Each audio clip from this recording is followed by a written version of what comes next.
days being very cloudy, we are finally back to sunshine for our Valentine's Day. A lovely forecast, but it is going to be pretty chilly, and rain is right around the corner again for this weekend. I'll have all those details coming up.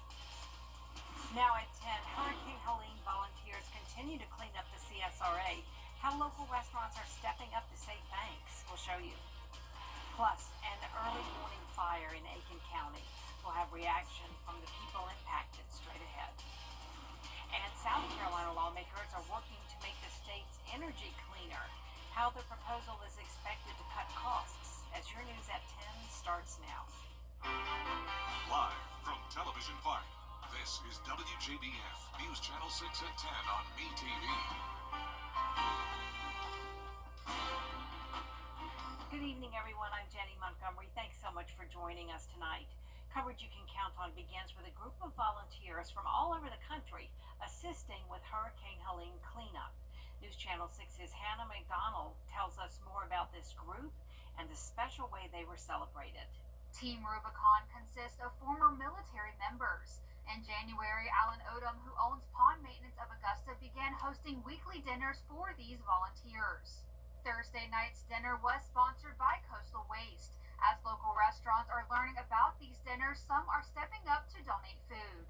But this week was a bit different. Volunteers received surprise Valentine's Day goodie bags from local residents showing their appreciation. Odom says it's an honor to be able to feed the volunteers and wants everyone to feel welcomed. I think we have a good community here, and I want people who come here as visitors, I want them to leave with a good taste in their mouth about Augusta, Georgia. So that's kind of why, I volunteered in the first place. Colleen Martinez has volunteered with Team Rubicon for 4 years now. She says she was awestruck at the devastation from Helene here in the CSRA. As we drive through the neighborhoods, there are the families that we're helping, and then we're just going to, can we help them? Can we help them? Can we help them? Because it's like there's so many. Jeffrey Marshburn is the incident commander for the operation here in Richmond County. He says the volunteers make many sacrifices and their work does not go unnoticed by the people in our community. People are leaving their families and they're leaving their jobs and they're taking time off of work and everything else to come down here. So you give up something to help people with that knowledge that, like, hey, it's going to hurt a little bit, but the hurt is worth the good work that we do at the end of the day. The team has been here for a total of 131 days and does not plan on leaving anytime soon. In Augusta, Hannah McDonald, WJBF News Channel 6. What a nice thing to do. Debris cleanup in Augusta. Time now to take a first look at the forecast with our chief meteorologist, Jenna Petracci. Well, we had a very busy start to our Thursday. You may have woken up to the sounds of heavy rain and thunder, but luckily it was a quick-moving system, and most of our Thursday was nice and dry. But here's a look at those 24-hour rainfall totals. A lot of us did get up to an inch of rain, and some places even got over an inch of rain. Notice that one small area of yellow here, showing around 2 inches around the border of Hancock and Washington counties. Right now on our Terry Lambert Hyundai Skyview cam, the skies are finally clearing, and when we wake up tomorrow, it'll be nice to finally see the sun out again for a change of pace. And as for today's almanac, it was a very overcast day with a high of 63 and a low of 44. So our temperatures were definitely much warmer than they've been lately, and that won't last for long. With the sunshine tomorrow will come another cool down, but in the meantime, the clouds that we still have around are keeping our temperatures a little bit elevated. Remember, we usually need clear skies in order to see those temperatures really fall, but you can tell where there's less cloud cover, and that would be in our northwest counties where temperatures are now in the 40s compared to the 50s down towards the south. The winds are coming out of the northwest, bringing in that cooler air. 13 miles per hour sustained in Augusta, and the dew points are falling as the sky is clear. We're seeing some 40s now, so dry air is taking over along with that high pressure. There goes the cloud cover and the cold front that brought us the rain today. For your Valentine's Day forecast, it's going to be cold tomorrow morning. We're only a couple degrees above freezing, and then in the afternoon, we're only topping off in the upper 50s, but it will be a beautiful sunny day. Coming up, I'll have a look at our next chance of rain on Saturday and Sunday, so stay with us. But back to you, Jenny.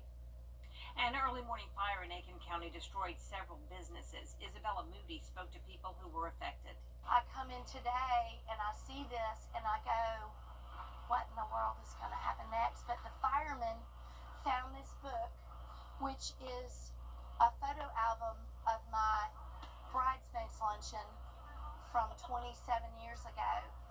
believe in my whole heart that God saved this for a reason. Aiken Public Safety arrived on Summerwood Lane just after 5 Thursday morning. Margaret Parrish, one of the building's tenants, was on her way to work when she realized that the road was blocked. She was shocked when she saw the damage. I got out and the whole side of the building was on fire and collapsing. I saw Dr. Weston. I went to talk to him. We hugged each other. This is our happy place. We come here to work to serve others. The fire was contained to the building, which is a total loss, leaving multiple businesses without office space. There was no one inside at the time of the fire and no injuries reported. Rain has helped us out a little bit, but anytime we had to put up 2 ladder trucks, it's a big fire. Patients tell us they're sad for those who worked here. We got here and the fire trucks were here, and it's kind of emotional. Thought I was coming to the dentist and they said we couldn't get through, that his building was on fire. Parrish is still overwhelmed but told me she knows God is guiding her to something new. I know what I'm going to do tomorrow, but I know that He does. The cause of the fire is still being investigated. We'll keep you updated when we learn more. New data from the South Carolina Department of Public Health shows an increase in flu-related deaths in the current season. DHEC says there have been 5,400 hospitalizations and 100 flu deaths in the Palmetto State. Doctors say the best ways to protect yourself are by washing your hands, covering your mouth when you cough, and getting your flu shot. Getting a flu shot can be helpful, so they're still available. If your child or yourself have not gotten a flu shot, please go out and get one. It might not 100% protect you from getting the flu, but what it can do for you is keep you out of the hospital and keep you from dying. Doctors say in most cases Tylenol or Motrin should help keep fevers low, but those with pre-existing health conditions should see a doctor.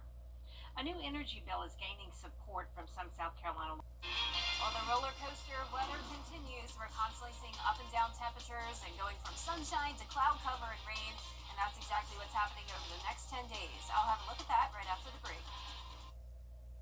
Bye. Now, your most accurate forecast with WJBF Live Viper 6. Welcome back. It is a pretty quiet night. We're no longer seeing any rain and the clouds are finally clearing. If you're out and about earlier, you may have noticed we actually had a beautiful sunset despite the cloud cover. And right now on our Terry Lambert Hyundai Skyview cam, the rain from earlier has dried up and you can see we're currently sitting at 55 degrees. The northwest wind coming in at 13 miles per hour, dew points in the 40s. Dry air is taking over as those skies clear, and we're seeing anywhere from 47 degrees up in McCormick to 55 down in Allendale. So all of us became more consistent today with a lot of 60s across the board. It was definitely a more mild day for us, but the mild temperatures are not going to last much longer. In fact, tomorrow is going to be very chilly. But as for our satellite and radar, no rain nearby. That cold front that brought us the rain earlier is off the coast, and the high pressure is settling in. And for once, the southeast is finally quiet after that mess we've had over the past couple of days with rain and even winter weather to the north of us. So mostly clear skies tonight with temperatures just a tad above freezing. It's going to be very cold north of I-20. Temperatures around 33 degrees, upper 30s down towards the south. But here's look at your Valentine's Day, a high 57, so not too far below normal for this time of the year. And abundant sunshine, not a drop of rain. For your date night tomorrow, you will want to bundle up, bring back those heavy winter coats as we'll be down to 40 at 11 p.m. And the low will still be 39 going into our Saturday morning. But definitely some changes this weekend. We will start to warm up by Sunday, and we're also going to see high chances of rain both Saturday and Sunday. But both days do look different. We'll talk about that in a moment. But notice the temperatures on Saturday. We're seeing a big variety of them once again, and it's all due to that pesky wedge we talk about. So that is that high pressure towards the northeast, driving in the cooler and a dry air. But when we also have a stationary front nearby, and that is going to bring us the moisture. So it's going to be a cloudy day with rain and the split temperatures from the 40s to 70s. Then on Sunday, the winds are going to pick up the pace already all the way up to 40 to 50 mile per hour wind gusts outside of any storms that develop. And here it is on Futurecast Saturday at 5 a.m. Starting out your day cloudy with those scattered light showers. Won't be a complete washout throughout the day, just on and off rain. And then that warm front lifts to our north. That'll warm us up on Sunday. And then once again, just like this morning, a cold front comes through, but this one will be stronger than the one we had today. It's going to bring some heavy rain, and it's also going to bring those very high winds, but still not a washout of a day. By Sunday afternoon and evening, we'll be clearing out, and then the temperatures drop below freezing on Monday and Tuesday of next week. So that front is definitely going to bring in some strong Arctic air, and then you can see by the middle of next week, we're still staying pretty cool with some chances of rain by the middle of the week. Back to you, Jenny. Let me call you sweetheart, I'm in love with you. Valentine's Day came early for Newell Dental in North Augusta. The Garden City Chorus serenaded Dr. John Newell and his staff, then passed out roses. This barbershop quartet says people love it when they show up with a singing Valentine. You can find out more about the Garden City Chorus at WJBF.com. Coming up, more confirmation hearings in Washington today. We've got the details after the break. I'm a registered nurse in the Augusta area, and we can see a lot of falls and a lot of injuries from falls, specifically in the bathroom area. I like to focus on safety measures that we can place to prevent those falls from happening. I would recommend adding in a low threshold entry, adding in grab bars and seats for the shower, and finally a handheld shower head that can be used standing up or sitting down. If someone you love is getting older or has mobility issues, I would really encourage you to take the steps to increase the safety in the bathroom. Protect your loved ones with Top Doctor. Break up with your old car. Also today, Robert F. Kennedy Jr. was sworn in as Secretary of Health and Human Services, and Brooke Rollins as head of the Department of Agriculture. Coming up, we'll see if the South Carolina Lady Gamecocks have a Texas hangover against Florida, plus high school hoops. Sports is next.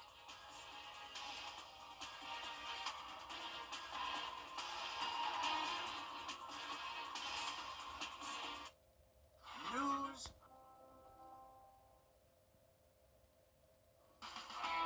Now, WJBF sports coverage you can count on. An uncharacteristically busy Thursday night on the basketball court. We got high school region tournament stuff. We got women's college hoops, heavyweights duking it out. So let's get to it. We're out in Thompson for the girls' Region 4 AA tournament between Josie and Butler. Now, last year, Butler upset the Eagles for a region crown. Josie looking for redemption. Here, you're going to see Kayaja Henderson feeding Shania Sanders down low. Three-point play the hard way. But Butler, they're going to answer back with Renaya Curry getting the bucket in the paint. Butler leads 15-14 after the first quarter. Now check out this play. Josie's Carrie Flewellen grabs the steal, sprints down the court. She flicks the right stick on her PlayStation controller, crossover, spin, move, basket. Josie would lead by as many as 17 before Butler cuts it back to 4 late in the fourth quarter. But Josie holds on, though, wins it 66-58. They move on to the region title game against Turney host Thompson on Friday. Shifting to boys action in Burke County and Laney trying to advance to Friday's championship game. Laney up at 28-25 at halftime, picking up in the second half. DeJuan Simmons Jr. feeds Carmelo Stevens in the paint for the easy score. Laney trying to extend its lead. Here you're going to see it ball batted around into Brandon Robinson's hands. He is going to end up draining the mid-range J here. Burke County tries to keep it close, but the Wildcats pull away and win this one, 63-49. They'll move on to play Butler in Friday's championship game.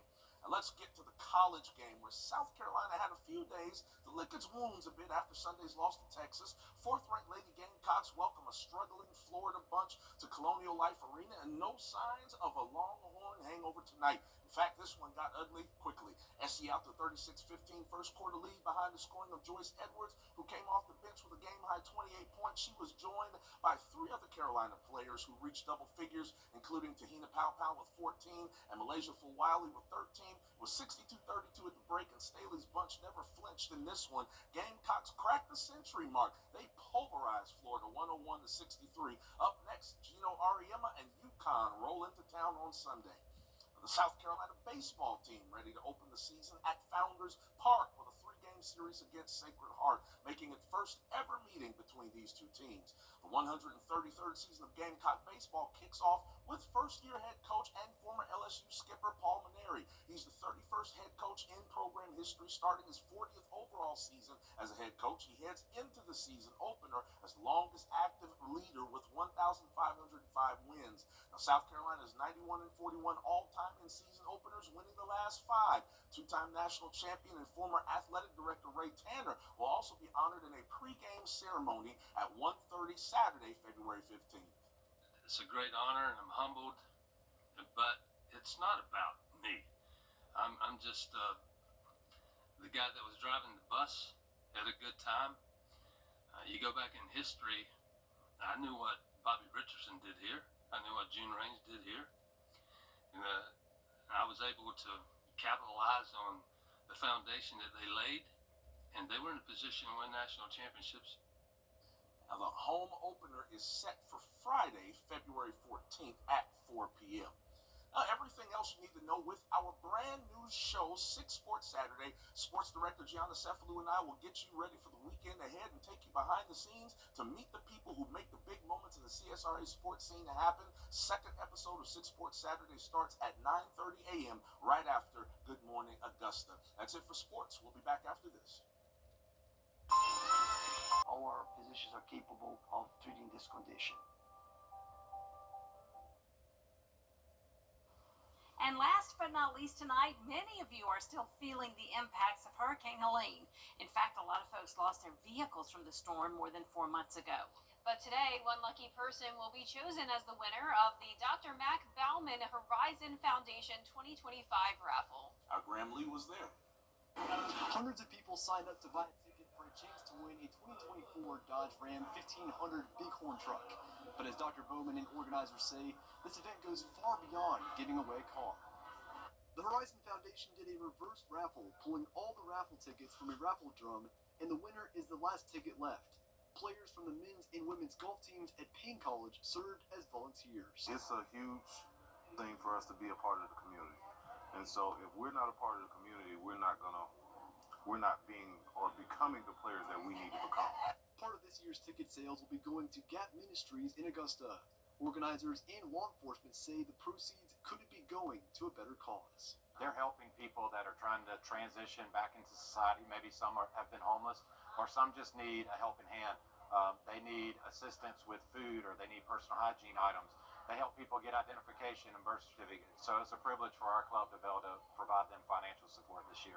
This foundation is helping some of the same people that we run into, and we're coming from the same place. We just simply want to help folks, get back on their feet, make good choices, those types of things. Congratulations, you were the last ticket pull, and now the owner of a new Ram 1500 Bighorn truck.